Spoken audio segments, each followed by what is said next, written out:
This is The Baseline, discussing the hot button topics of the NBA.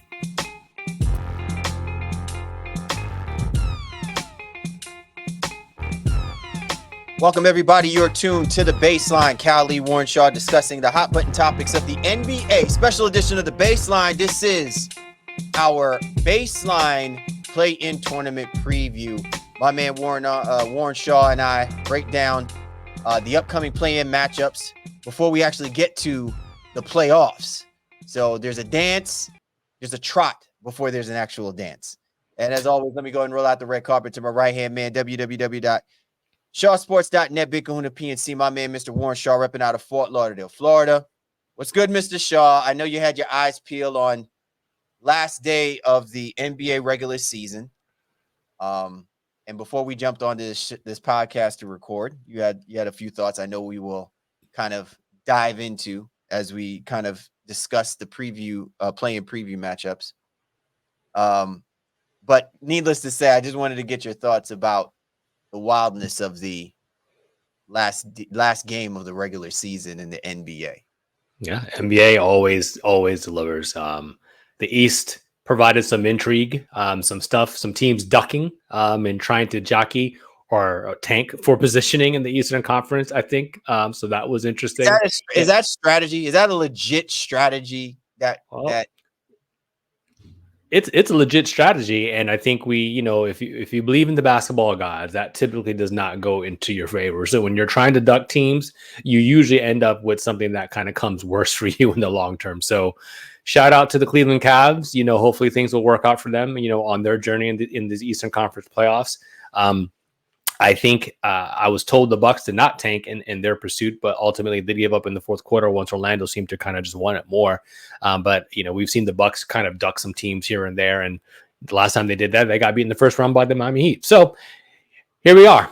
We'll see how things go for the Eastern Conference, and in the West, it was a rough last day. I think you would have hoped some teams would have had a little bit more spirit to fight for whatever their proverbial positioning was. And I think more so in the middle to the bottom of the rankings, if you will.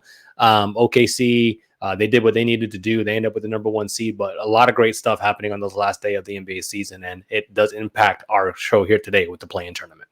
Absolutely. A couple of the games that were played today, you can clearly tell that either players or teams somewhat checked out. And I guess to me, the bigger concern that I typically have, and that's the reason why I asked the question, is what good comes of it when you're not strategizing through and through. In other words, I understand, if a game is completely out of hand, you want to get some guys to get some reps in.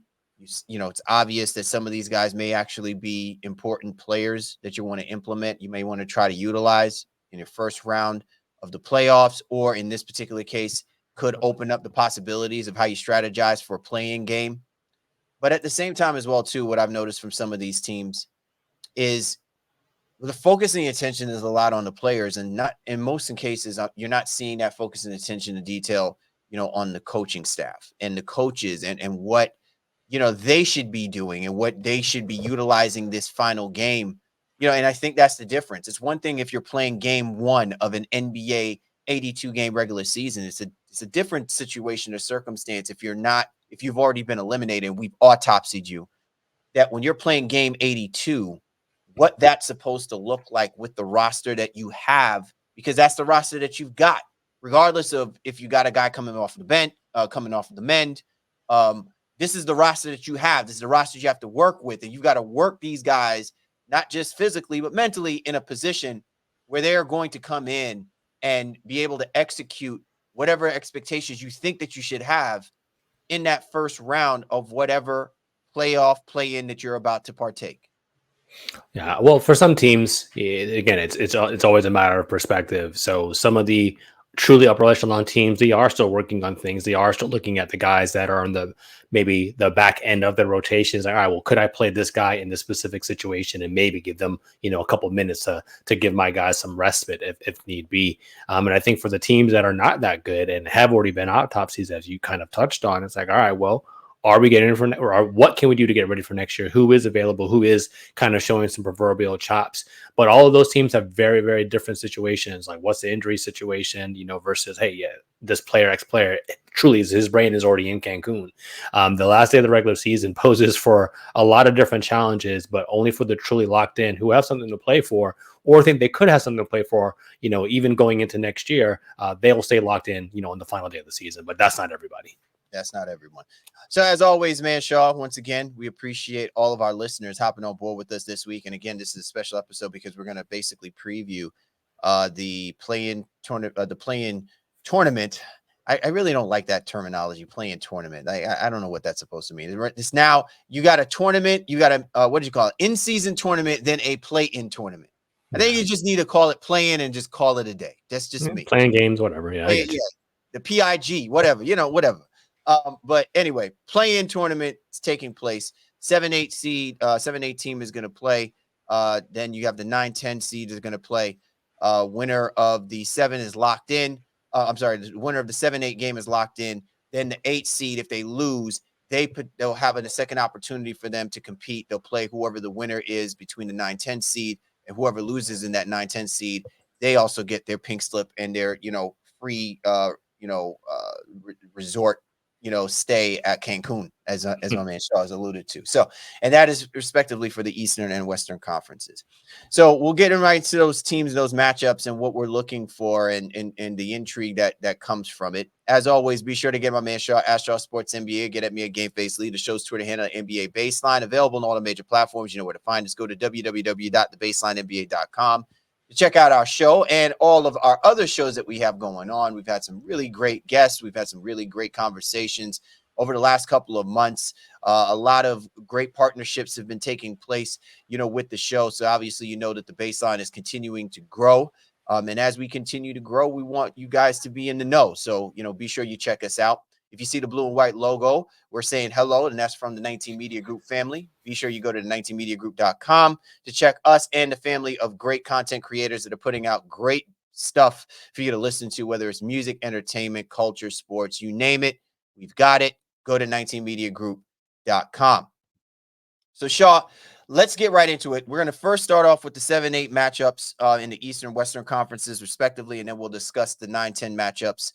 And then, we'll do our pick'ems and kind of, lay out what we think the scenario might play themselves out to be. Let's start off in the East, right? So in the Eastern Conference, much has been made about, this matchup between the Heat and the Sixers. I'm intrigued by this particular matchup, Shaw, because if you are someone who's looking at how the Miami Heat and the Philadelphia Sixers have kind of endured through this season, and what they've done to basically line themselves up here, you could make the argument that an injury here or there, or, full rosters, albeit they respectively could probably have been the 2, 3, maybe 4 seeds, in the Eastern Conference. But I like the fact that there's a little bit of bite to this one because it's a 7-8 matchup. And I think you still wind up being the winner, because even if whoever loses this particular game, they will still have a second opportunity to insert themselves in the playoff conversation. So I think a lot of eyes are going to be on this matchup between the Miami Heat and the Philadelphia 76ers. Well, Philadelphia comes into this play-in season with the Miami Heat as the hottest team in the NBA. They basically won their last 8 games, 9 games of the season. Joel Embiid comes back.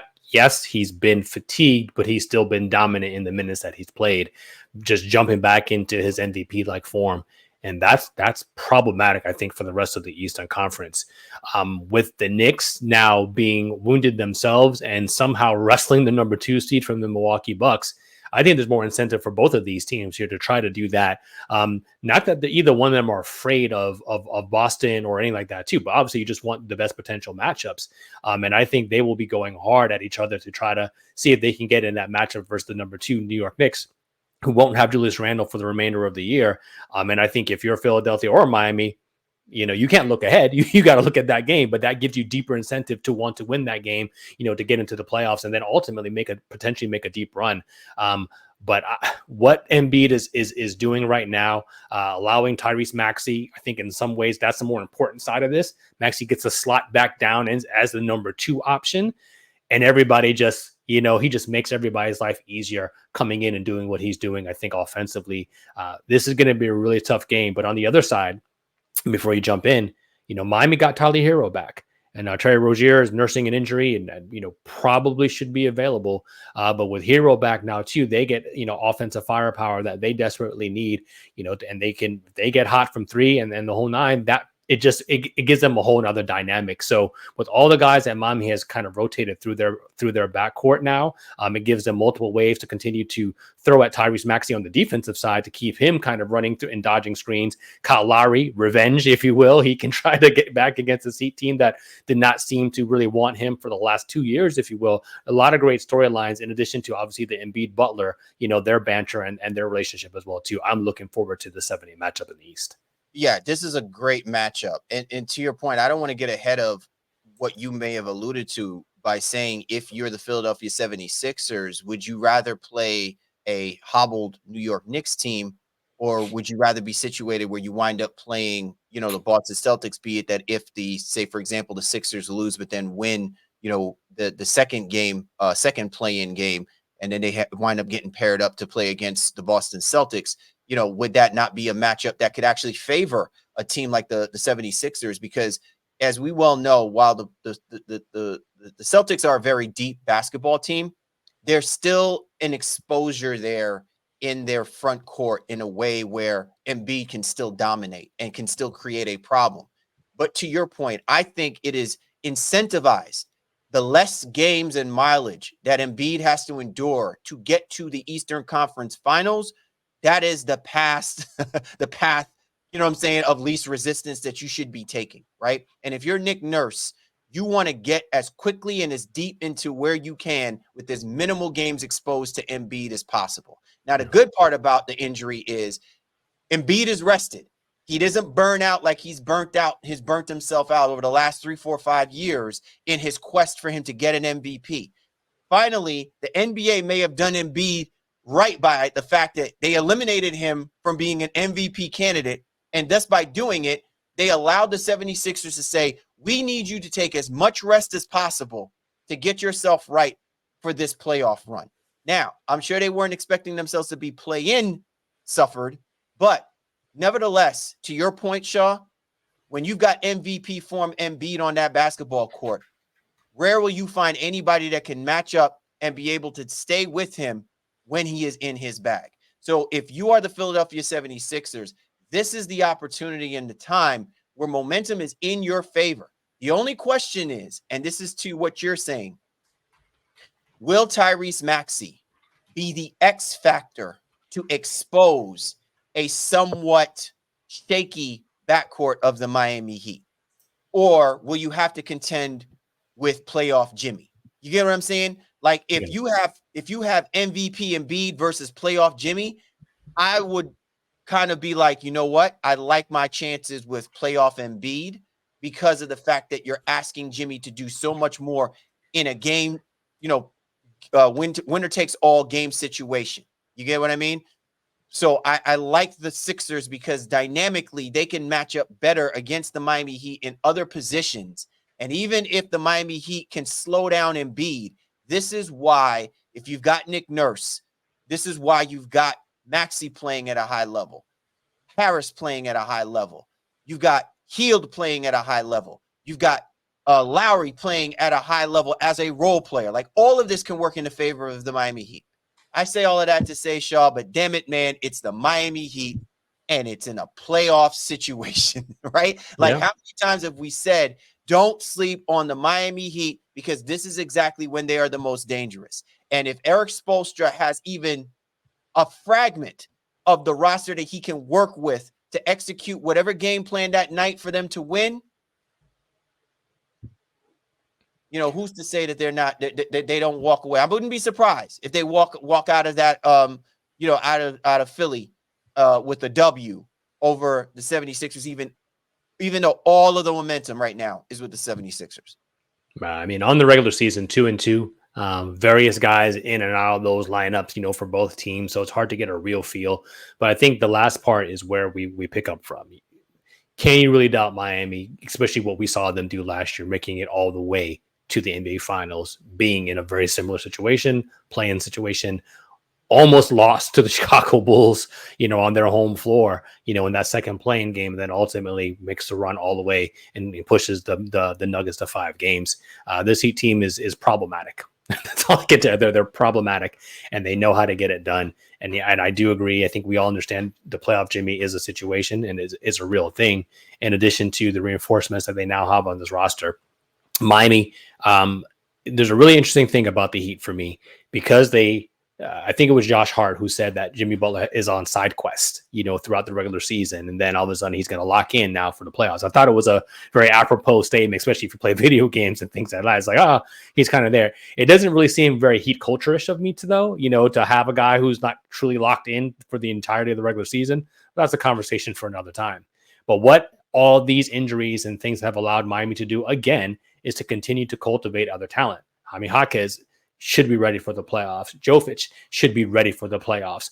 In addition to their pickups, and even a Patty Mills and Terry Rozier, this is a roster that is really, really built for this. And if Martin comes back and comes back to what he did last year in the playoffs, that is just another dimension.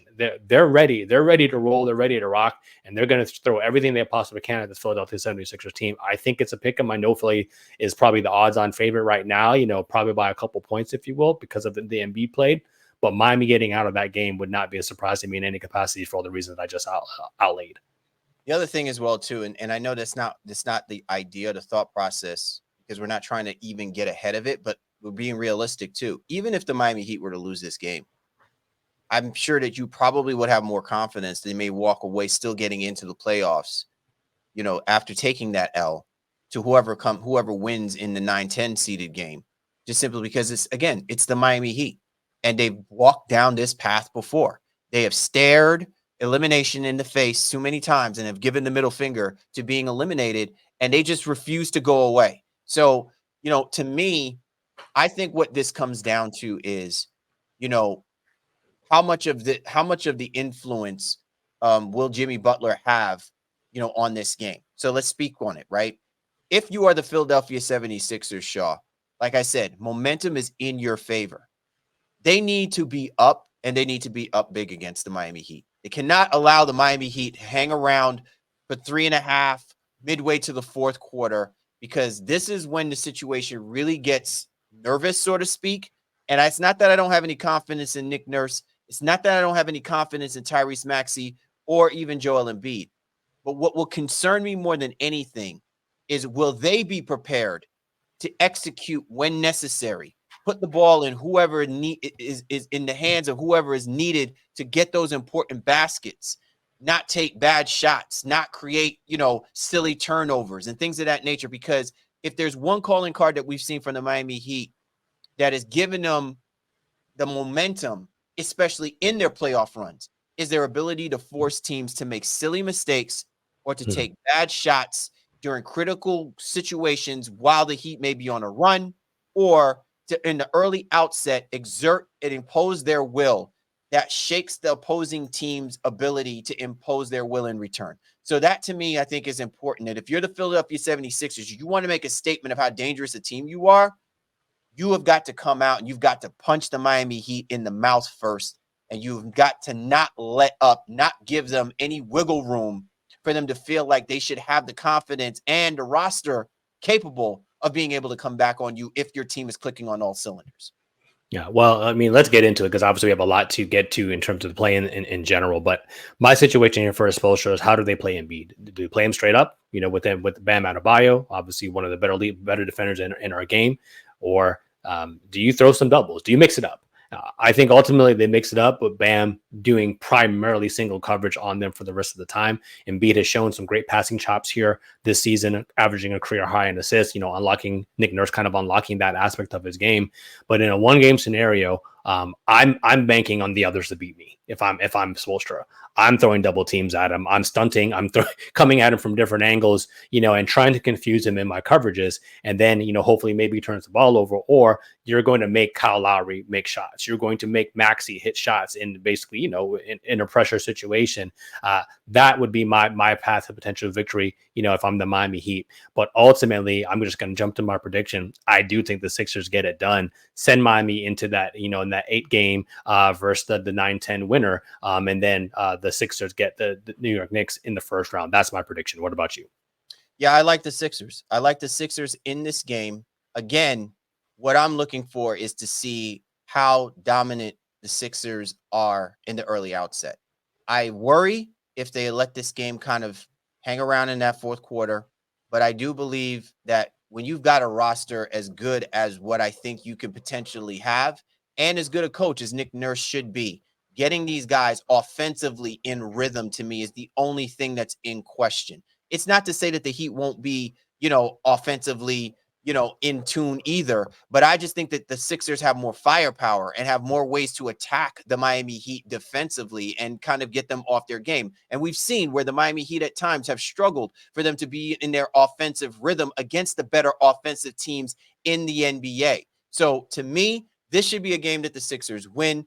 I have confidence that they will win this game. I just want to make sure that at the end of it, we're still talking about Joel Embiid's quest to eventually get the Sixers back to the Eastern Conference, or get them to the Eastern Conference Finals, because the pathway for them to be able to do it is really right there for them. But it's going to take getting through these hurdles effectively and efficiently for that to happen. You're tuned to The Baseline. Cal Lee and Warren Shaw discussing the hot button topics of the NBA. Coming up, we're going to put our finger on the pulse of the Western Conference play-in tournament matchups. You don't want to miss out. But first, did you know that there's a whole collection of Black-led products that fit into your daily routine and lifestyle that you can get at Walmart? And it's so important that we show Black founders some love, not just during Black History Month, but all year long. Because every time we buy a Black-led brand, we're making room or creating demand for another Black-led brand. Black founders and the products they bring to the table are creating a whole new world of choices at Walmart. Some of the products I want to check out are Natural Vert Granola, Zach and Zoe Honey, Scotch Porter Beard Balm, and Partake Cookies. Go to walmart.com/Black and Unlimited to discover all the amazing Black-owned products that you can add to your daily routine. More play and talk. Cal Lee, Warren Shaw. Don't go away. We're back. Cal Lee, Warren Shaw, Baseline NBA podcast. And now we're going to switch our attention to the 7-8 matchup. New Orleans Pelicans will be playing the Los Angeles Lakers in the 7-8 matchup, Shaw. And we just saw the Pelicans and the Lakers go at it, the final game of the regular season. I probably was a little bit shell-shocked at the way that the New Orleans Pelicans performed in that regular game. It's hard to tell if whether or not they put their best foot forward. And if this was their best foot forward, I think this might be a short conversation about what our predictions are going to be regarding, the Pelicans and the Lakers when they meet up again come Tuesday night.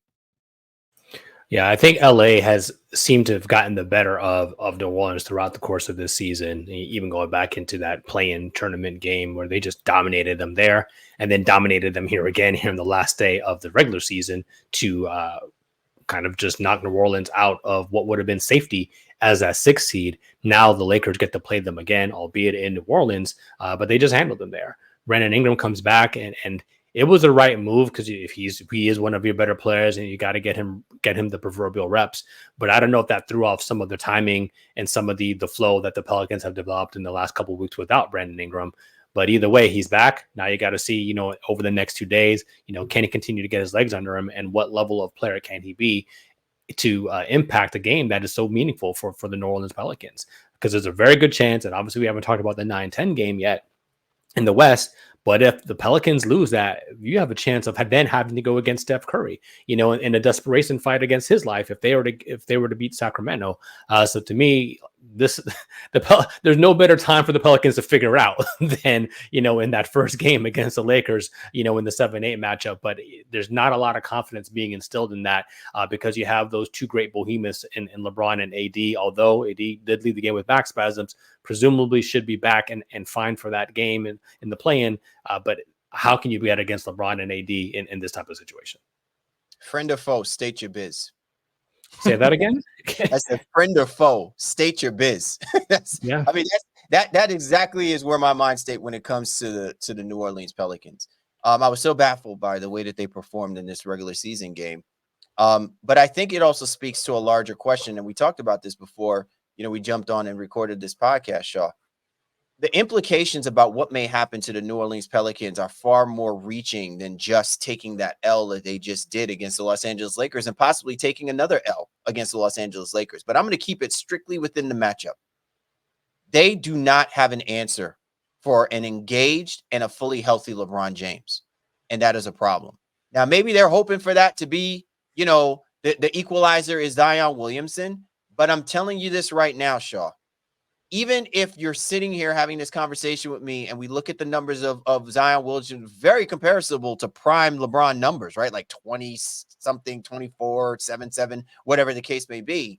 Like, even if we're saying that this is the version of Zion Williamson that's going to come out here and play, the problem is, how do you stop who you have to deal with on the other side of the court? How do you stop AD? How do you stop LeBron? How do you stop D'Angelo Russell, right? And so to me, what I saw, and I thought that this was something that Willie Green was instilling in some of these young guys about the urgency and the importance. What I saw is that they don't have the wherewithal mentality, you know what I'm saying, or the level of urgency, so to speak, to get inside these guys and impose their physicality, their youthfulness, their athleticism against a much older, a very savvy Los Angeles Lakers team. And now you've given the Lakers confidence going into this game, which essentially can be your elimination game. Because no matter what the circumstances are, you're going to play an extra game if you don't get the job done in this game, right? And so, I'm worried about the New Orleans Pelicans because, again, the implications are far more reaching for some of these players. It's going to make me start questioning if whether or not their trifecta is a true trifecta with Ingram, Williamson, and with McCollum. Because you cannot tell me that from a talent perspective, they don't match up against LeBron, AD, and D'Angelo Russell. And enough with the hype about the legendary status, about who he is and everything like that. We're just strictly talking about the play skill sets that all of these guys have. And a lot of people will say, damn, Ingram Williamson should be bullying the Lakers right now. And it just seems like they don't have, that in them to be able to go out and do that. And they haven't shown it all season long. And now you're asking them to do it in the most critical situation here, which is essentially their elimination game. That's what it comes down to. It's an elimination game for them. Because I don't even care what happens to them the game after. What happens to them in this game tells me exactly what's going to wind up happening for the Pelicans. Because to me, it's not so much an indictment as much as it is just the confusion that I see with this team that everyone has been glowing about over the last month to be in this situation. Well, they are the ultimate Jekyll and Hyde team. Truly can beat anybody, presumably, but also could lose anybody. So they fall short of 50 wins, I think, unfortunately for them, in this last game against the Lakers. But more importantly, just show that they do have a long way to go when it comes to the competitive spirit that the veteran Lakers team seems to ultimately have. Injuries have bugged and plagued the Pelicans team throughout, but they got 60 plus games from their top three guys, Ingram, McCollum, and Zion Williamson. So there's I think there was enough intermingling of all those three together to kind of understand what their product is. Again, they were out at different parts and patches of the season, so it is a little wonky, but I think they have a good enough understanding of what it is. And if they're able to somehow, play the game of their lives, Valanciunas can, give them a great presence, offensively, rebounding the basketball. I think even more importantly, in this game, then they have a chance. They have a chance. They have the talent to do it. But I think from what your standpoint and my standpoint is, it's not even necessarily talent, it's mindset. And that's what's going to take to get to the playoffs for this team. Zion has not been there. He wasn't in the play-in situation last year because he was injured. So I just don't know what version of this team we will see. Is it the Jekyll and Hyde, or the Jekyll or the Hyde, or worse so, the Lakers version that we've seen, in 3 games this year in some terrible losses. Yeah. So to your point, Shaw, it's interesting because when you say, when you mentioned to me, Jonas Valanciunas, my thing is, can Jonas Valanciunas, and we don't know what the situation or status is regarding Anthony Davis. Hopefully he'll be 100% because I want to see him at his peak level.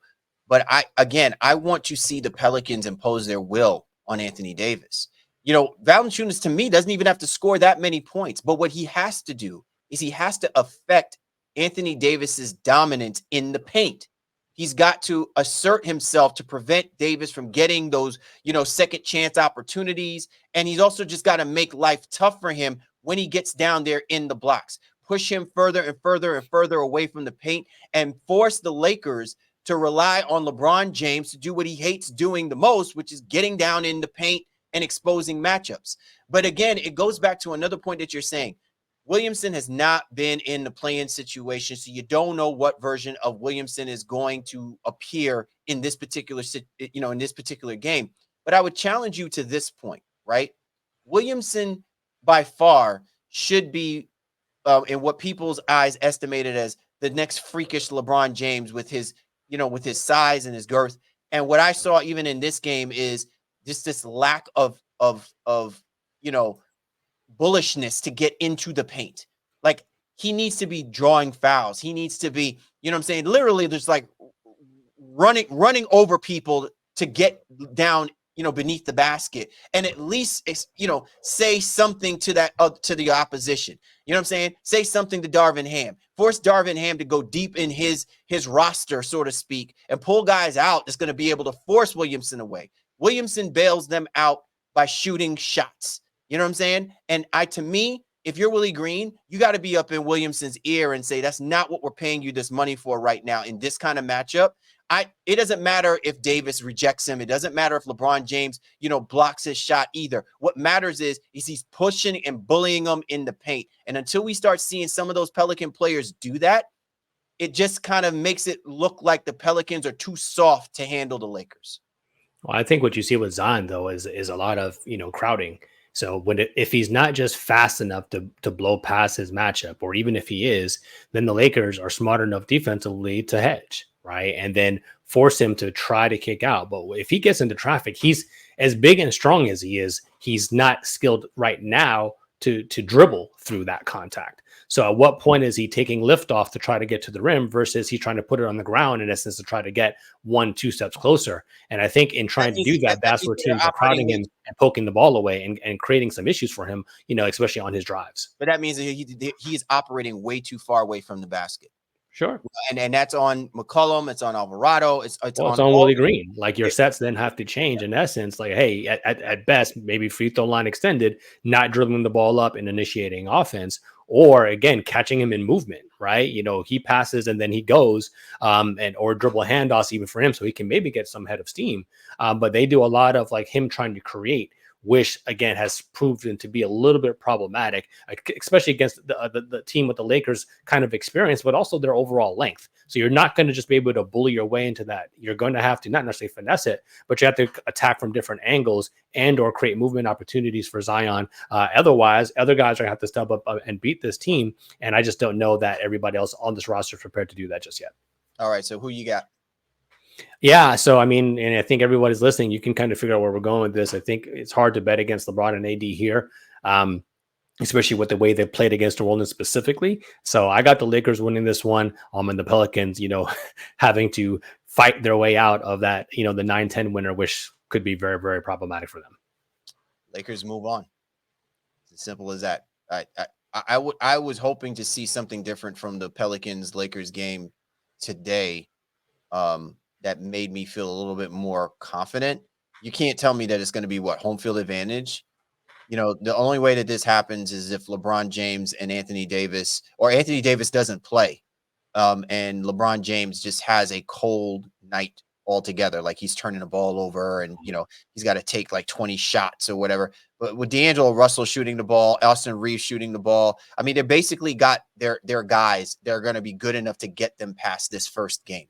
I don't know what that looks like for the rest of them, in the playoffs. But for this game specifically, they're going to secure their spot in the playoffs. And I know you hate that to death. And our boy Jabari is probably smiling from ear to ear over it. So there's no doubt about it. Well, I mean, let me just say this. The Lakers presumably win. They get to try to exercise some demons in the first round against the number 2 seed, the Denver Nuggets. So that could be very interesting. It'd be So very we'll see how interesting. everything works out. Absolutely. You're tuned to the Baseline. Callie Warren Shaw discussing the hot button topics of the NBA. Coming up now, we're going to focus our attention on the 9-10 seeded games in the Eastern Western Conference play-in. You do not want to miss out on that conversation. More Callie Warren Shaw. Do not go away.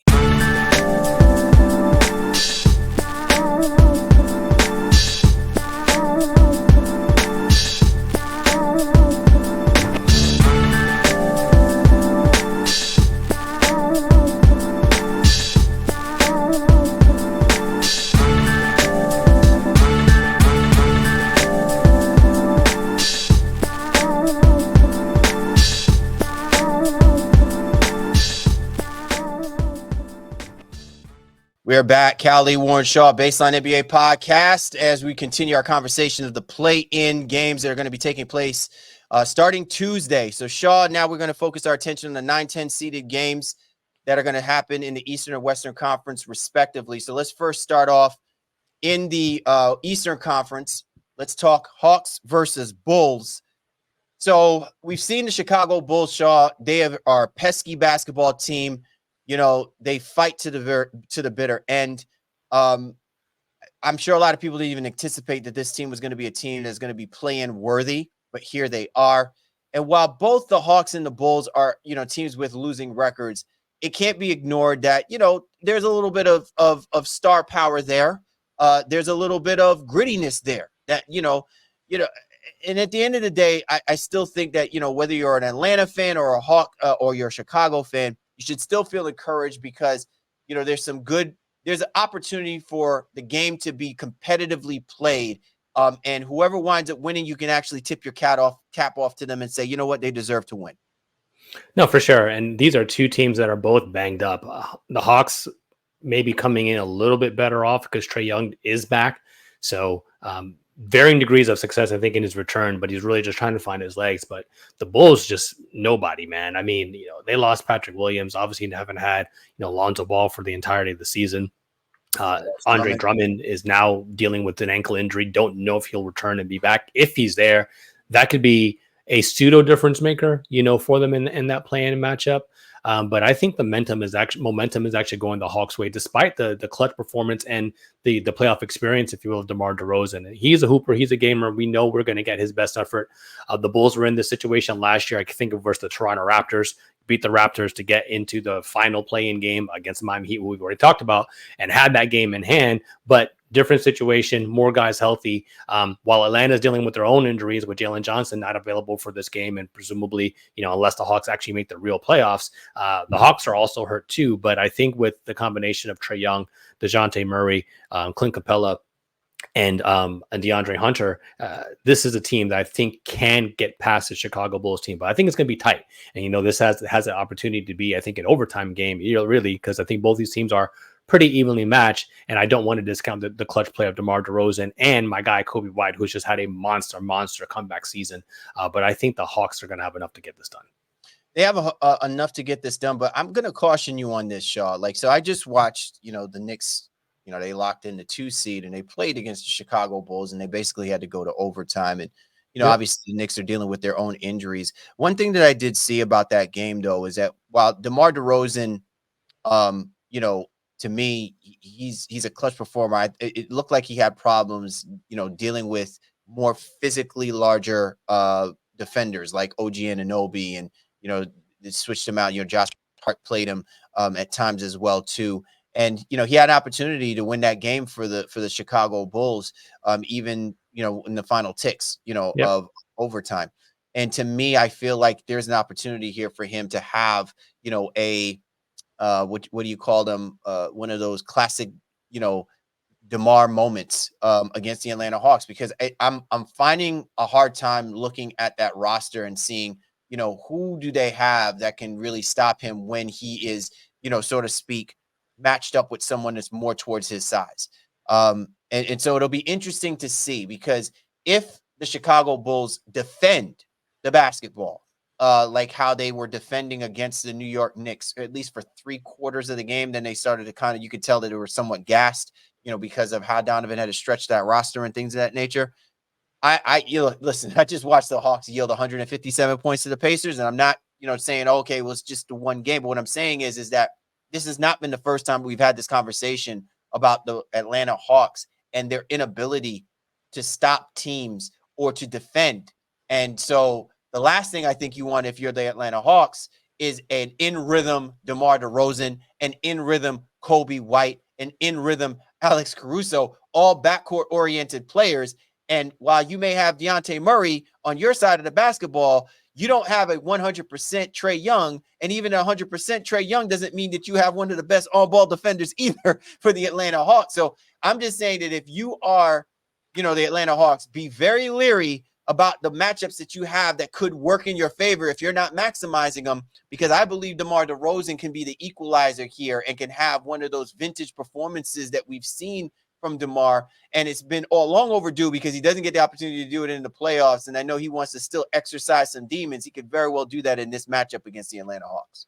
No, he can, but what our counter is that Atlanta's claim to fame is not their defense, and it is their offense, and I think Chicago has trouble scoring, and Atlanta does not against even the best teams. They're able to still get their points up.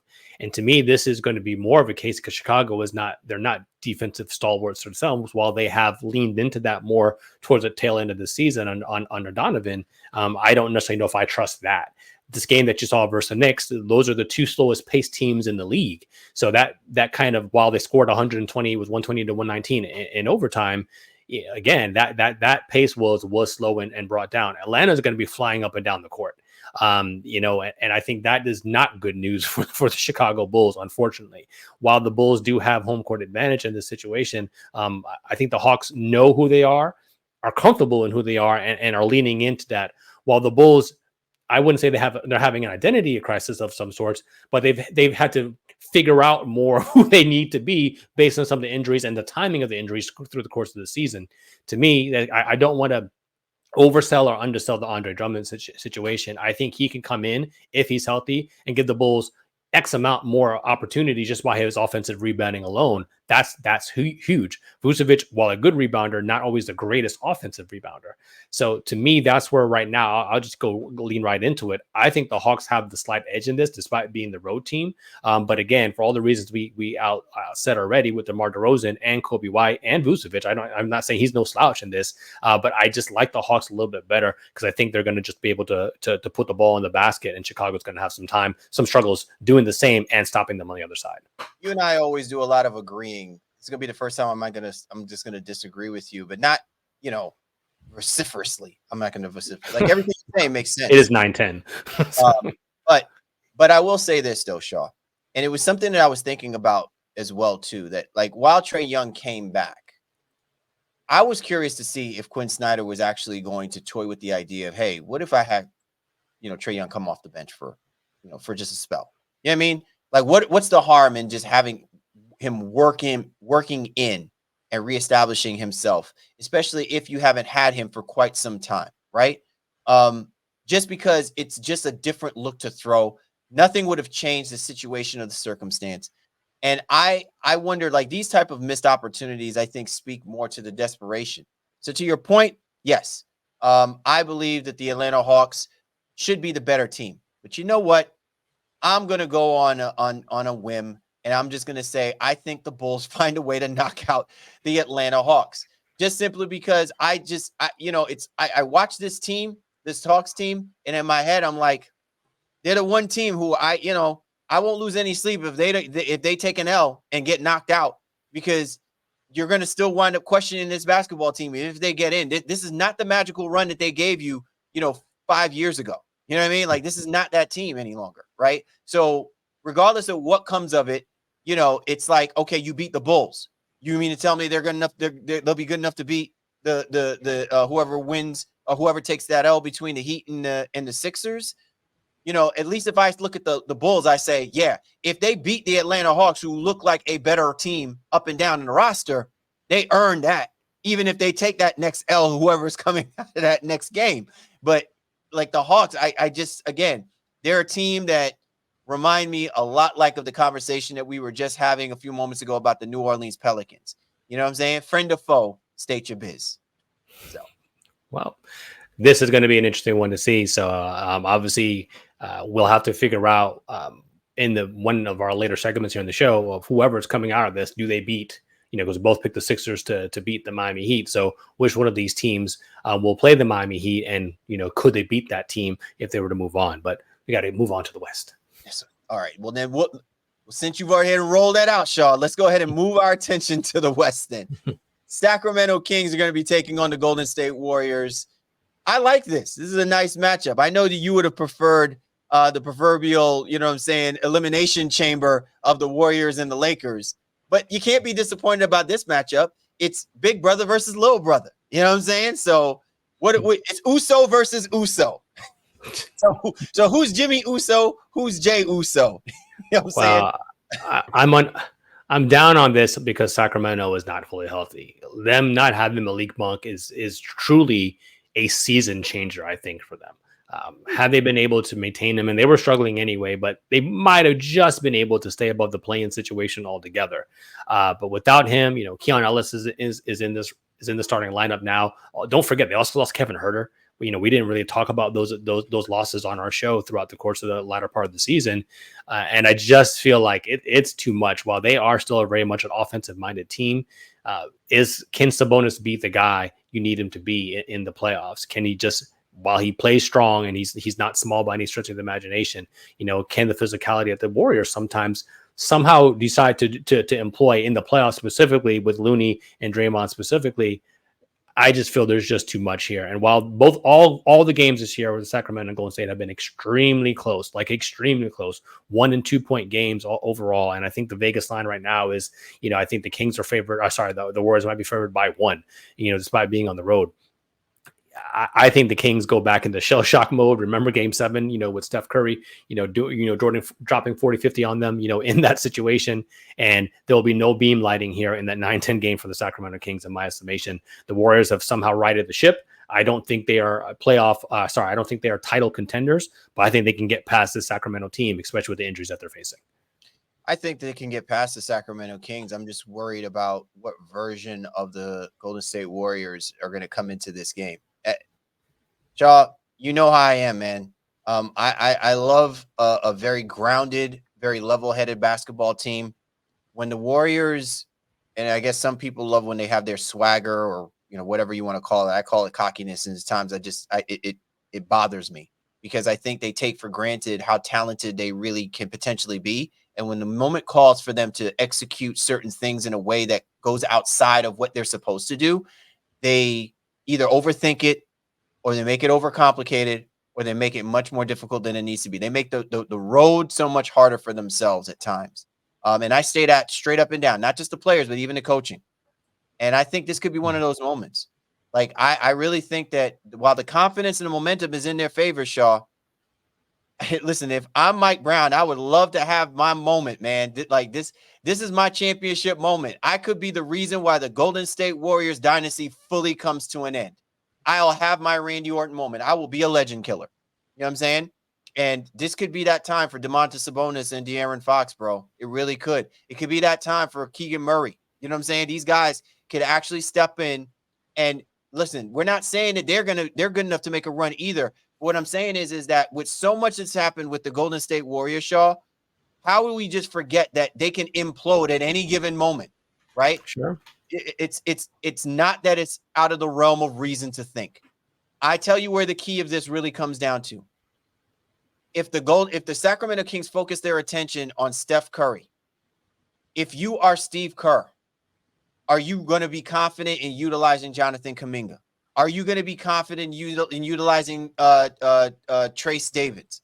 Right? Are you going to be confident in pushing out Gary Payton when you need, you know what I'm saying, guys out there, instead of just saying, I got to keep relying on, Clay, on Dre, and they're soaking up minutes, but they're soaking up, they're in, expounding chaos more than they are, maximizing what they could be doing out there. This is going to come down to Kerr, and it's going to come down to how much Kerr and Steph and the rest of those guys rely on the young guys to get them through, because they're going to have to match the athleticism. Even though the Kings don't have Monk and they don't have Huerter, they are still athletically better than the Warriors unless Kerr deploys that roster to compete legs for legs against those guys and not just relying on the legendary, Steph Curry doing his thing, because I think Brown is going to be prepared for this, especially on that home court.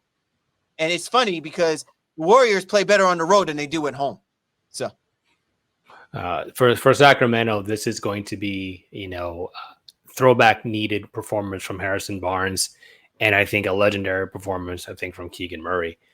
Those two guys, and Murray did have a nice moment or two, in that Warriors series last year. They need those two guys, I think, specifically to deliver, to keep the Golden State offense honest. You don't want Wiggins kind of roaming around and causing havoc with what he's doing defensively, that is. But then what can those guys bring defensively to stop Wiggins or Jonathan Kuminga, should those guys be trying to get off? I think the Draymond Sabonis minutes will probably end up being a wash. And while I think Fox is up to the challenge of matching Curry Witt's, shot for shot, Curry's the greatest shooter of all time. And I just don't know that the Kings will have enough here. But as you alluded to, could be an immense redemption moment for them if they could truly, end the dynastic run of this Golden State Warriors team. While it being a play-in situation, it could send the Warriors into an off season a lot earlier than they hoped and expected, with a lot of questions, especially surrounding Klay Thompson and some others. All right, so what are we talking about now? I already tipped my hand here. I think the Sacramento Kings play an epic game, but the Warriors ultimately get this done. I'm just going to continue to lean on the experience here, primarily in this playoffs. And I just think I've seen it too much. I've seen too much Curry to doubt the aspect that even when I'm like, all right, there's no way. Some ridiculous three falling backwards, whatever the case may be, is going to go in and just be heartbreaking for the Sacramento Kings team. I just don't have the faith right now that they're ready to do that, especially with all the injuries they have. Yourself? I'm going for the upset. I think the Sacramento Kings are going to pull off this upset. I think that, something's going to happen in this game, and Curry's going to be just gassed. And I think he's going to recognize that, this version of the Warriors team is just, it's not the version that he wants to see trying to struggle its way through being competitive. And, in a Western Conference that is completely different than what it was a couple of years ago when they won the title.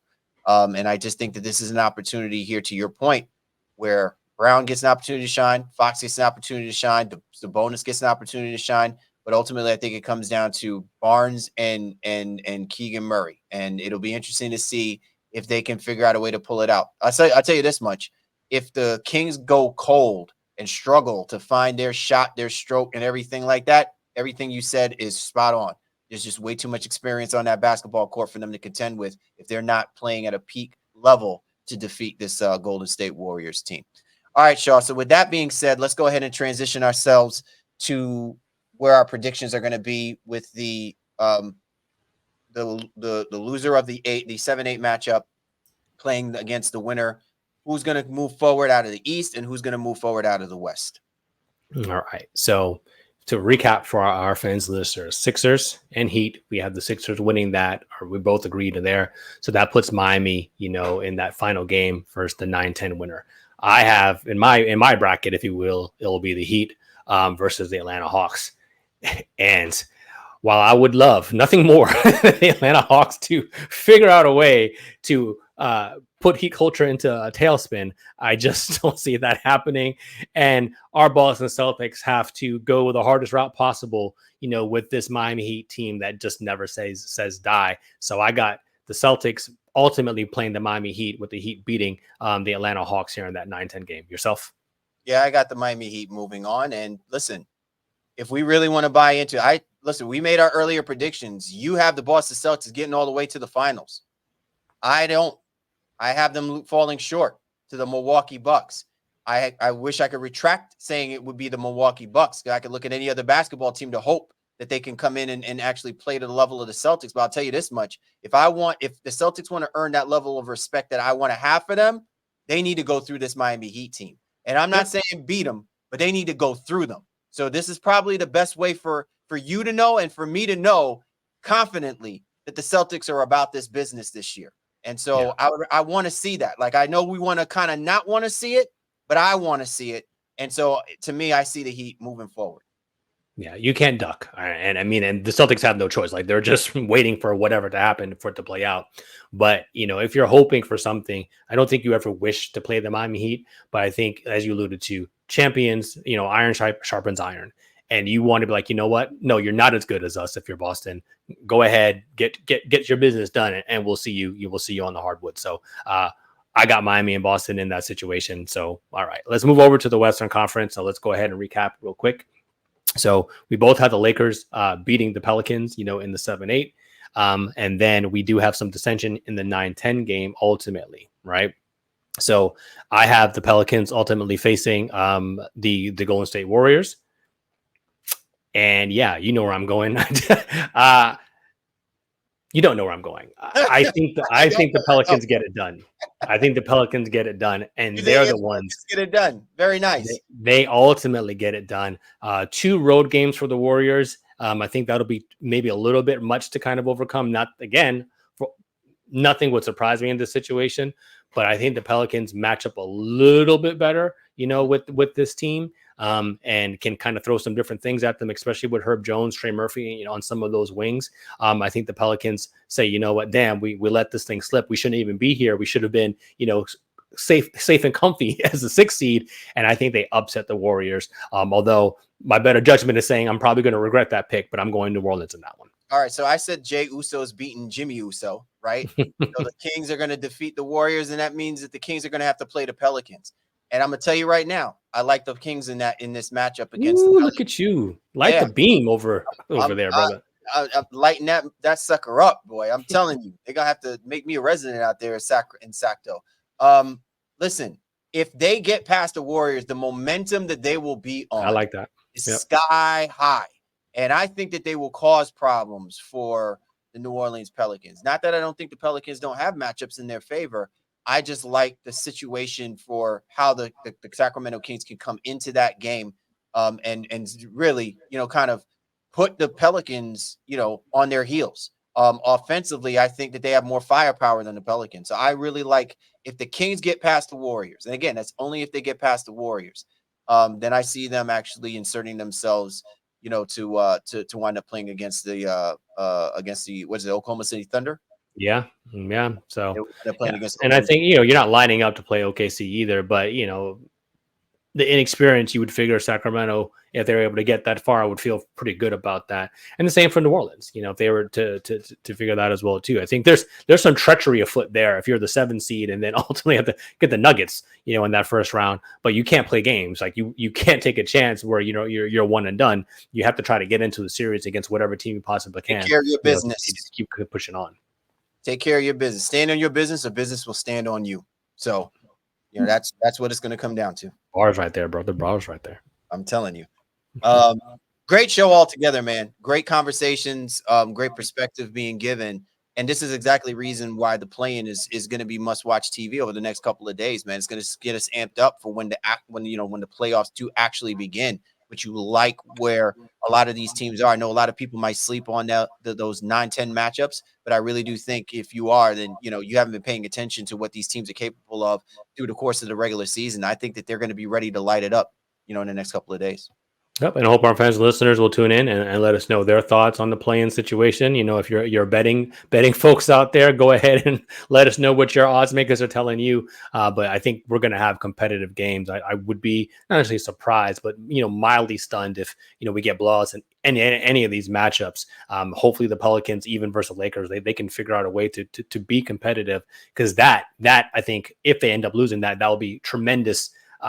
That'll go a tremendous amount of way in trying to all right, were we at least competitive in that last game, if they end up then having to play again, the winner of the 9-10 as well too. So great stuff ahead here for the playoffs, man. And then, hey, the real playoffs, begin next weekend. So I guess we got to do another show, brother. We got shows upon shows upon shows. We just stacking them up, man. We just go. Anyway, for the baseline, Cal Lee Warren Show. We appreciate you guys for hopping on board with us as we preview the play-in. You guys enjoy it. And, listen, follow right back up with us, man. We got more content to hit you up with. You don't want to miss out. For the baseline, Cal Lee Warren Show. We appreciate you guys. We do. We'll catch up with you next time.